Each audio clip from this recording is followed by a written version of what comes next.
welcome to another episode of the Geek Coast channel. I'm your host, the Wizard and Demigod David, and I hope you're all doing fantastic wherever you are in this universe. So I hope you guys liked the last episode of my top favorite fleet battles in sci-fi. I thought it was a good video. I liked the rules I put in, and I hope it was an interesting video to all of you. And hopefully you guys have your own favorite space battles. Let me know in the comments below. And also, if you haven't watched that video, what's wrong with you? Why you subscribe this and not watch it? Huh? Anyways, if you haven't seen it, take a gander. There is a playlist on the channel itself of season 1, and if you missed any other episodes, those videos are on there too. So I hope you all are either keeping up with my content, and also if you miss any, go back and check it out and stuff. They're cool videos. I think they're cool. I think they're tubular. I think they're awesome. Anyway, let's get on with this video. So the end of the last video, I kind of left it, questioning on what's next. So this is going to be the first rant video of the Geek Coast channel by yours truly right here, the Wizard and Demigod. And yeah, I think it's a good rant, especially since we've seen this thing happen over the years, over the decades in film history and stuff like that. When people do like an adaptation of like a book from sci-fi or fantasy, or just from the source, or just basically their interpretation, they just completely ignore the source material and they just kind of just make up their own thing. Like, to me, it makes zero sense. Like, if you're gonna do a book based off, let's say, I don't know, maybe Halo, would it be smart to look into the franchise itself, the lore within the franchise, the source material of the books and video games? But no. Let's throw that all away and put something else instead. Like, it just, I don't know, it just doesn't make any sense. It's not just Halo either. The David Lynch Dune movie was also the same way, where David Lynch just basically saw Dune, looked at it, didn't like certain parts in it, and did his own thing. Like, I have nothing against people doing their own interpretation, but if you're not going to use the source material or keep faith to the book, then why do this? Like, it makes no sense. Why make up your own 100% different version of, say so, Dune or Halo and other properties, pretty much, where they just don't, like, I just don't get it. Like, why do this? Like, what made you think this was going to be a good idea? Like, the thing is like, for any franchise to really, like, be well established and thrive/survive, is not only you have to please, the general public or the general base, but the core fan base you have to also please too at the same time. Like, we've seen this in the after Disney took over the Star Wars franchise. Like, they pretty much made the core fan base mad at Disney for a very long time, because they just weren't following George Lucas's vision or plan. And also at the same time, again, there was an established canon timeline after the Return of the Jedi. There was lore right there, plenty of source, and what they did, they just threw it away and be like, nope, we're going to do this differently. And it turned out to be not so good for them for a while. They're wising up now at Lucasfilm and Disney on the Star Wars franchise. Like, they're doing a good job at this moment with the current TV shows, and hopefully whatever movies we'll eventually see, I think in the next year or two, we may finally have some updates on those movies. But yeah, I think Disney's wide up. But like, other studios or streaming platforms, they're just continuously falling for the same mistake over and over and over. Like, I just don't get it. Like, it doesn't make sense. Like, again, like, mainly going to be talking about mainly Halo, which granted, I never fully watched the entire series from start to beginning. I'm not going to pay Paramount Plus for, so far, what I've seen from clips, what other people's telling me and stuff like that. I'm not willing to pay that price just to basically see a golden piece of crap, which that's exactly what Halo is. The special effects, the armor, the battle, the fight scenes, all of it looks like Halo, but it doesn't have the heart or the core of what is Halo. Like, again, like I said, what Paramount Plus did is just they just gave the core fan base of the Halo franchise and also everyone else to be like, here's a golden piece of crap for you guys to look at and admire. And we're like, what? Yeah, it's golden, but it's a piece of crap. Like, I just don't get it. Like, why change the Master Chief's personality? Why change the lore of the Spartans? Like, why do all these things? Like, and also like both Captain and Commander Keys, like they're not even close to their characters from the video games or even in the books. Like, it makes zero sense. I just don't get it. It like, and this is like I said, it's a continuous thing throughout movie history.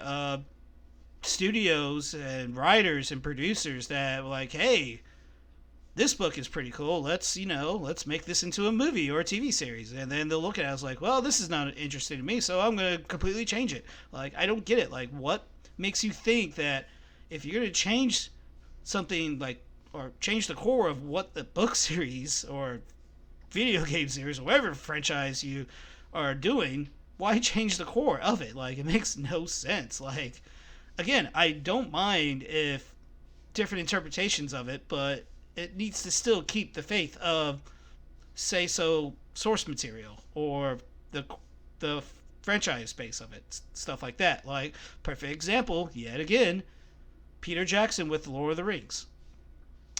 His interpretation and his vision of Lord of the Rings from the source material to movie is the perfect example of it. Like, perfect. Now, did he make some changes? Yes, he did.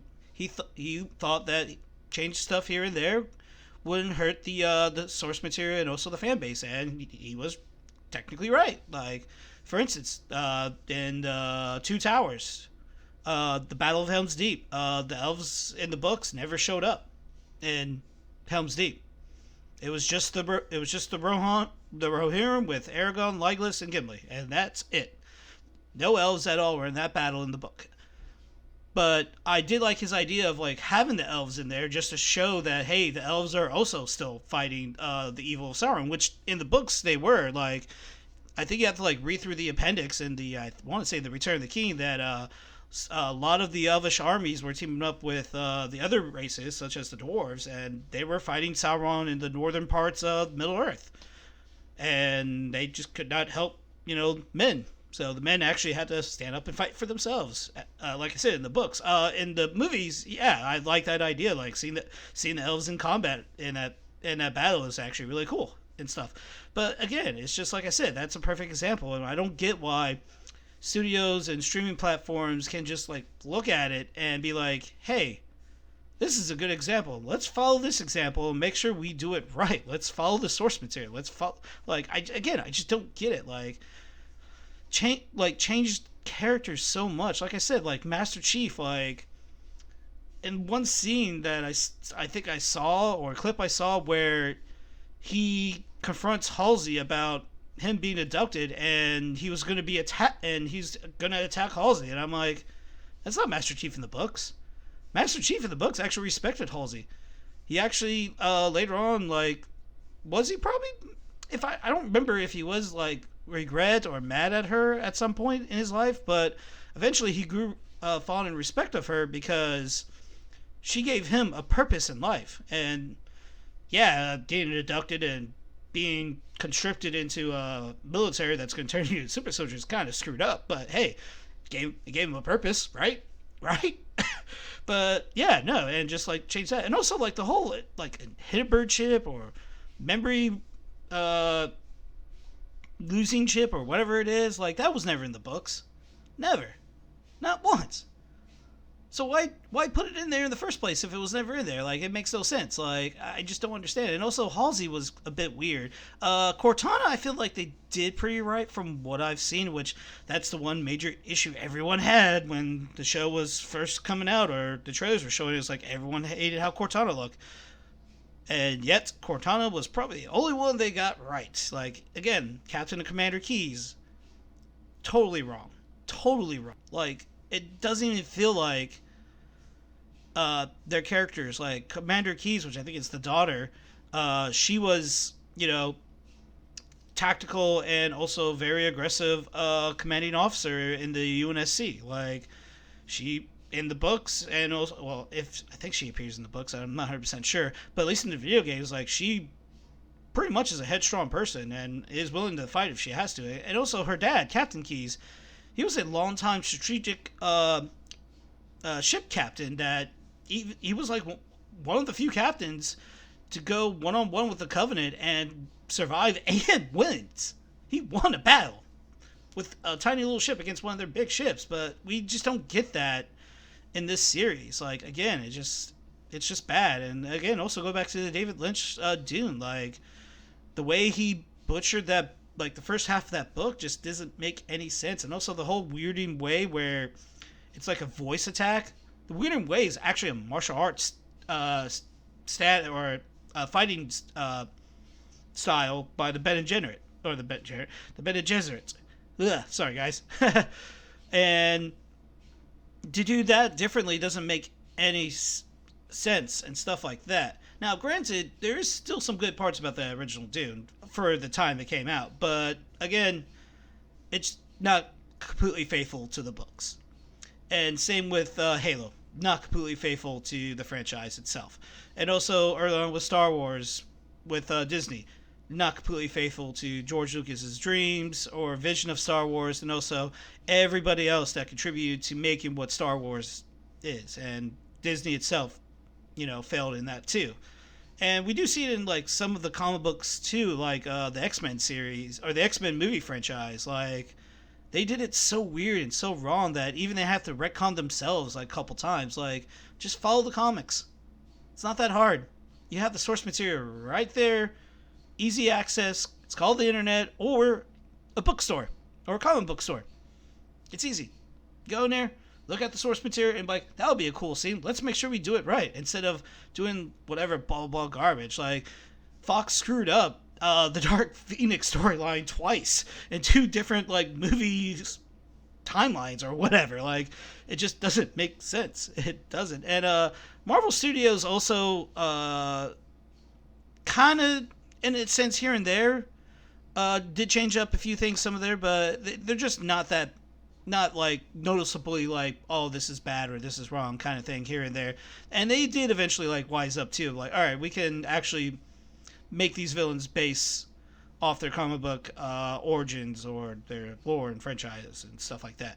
But yeah, guys, it's just like I said, it just makes no sense. Like, I just don't get why these producers, these writers, these studio heads, the streaming platform heads, like, I just don't understand, like, why change this? Like, why change the core value of the source material just to be like, hey, this will be good. Again, another perfect example, Netflix's Cowboy Bebop.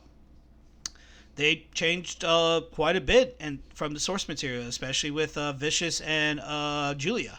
Like, their characters were totally not the characters in the original anime. Like, I don't understand why they did that and changed that and stuff. But yeah, that's pretty much it. Like, I'm gonna pretty much think of more examples and tell you, but I kind of want to. I pretty much made my point, is that, if you want to make a good like movie franchise based off a book series or a comic series or whatever from the source material, make sure you do the source material justice, or at least follow the source material. It's really not that hard. Really isn't. It's not. Like, I just don't get it. Like, again, good example of it, which actually it is a good example, because they use 3 or 4 different source materials to create a unique story, which is the Batman, the newest Batman movie that came out with Robert Pattinson in it. And yeah, they did like 3 or 4 different Batman comics to create this, or had elements from those to create like this unique Batman story, and that they did a good job. They did a really good job. I thought that movie was great. And also just noticed it was like, I know that element.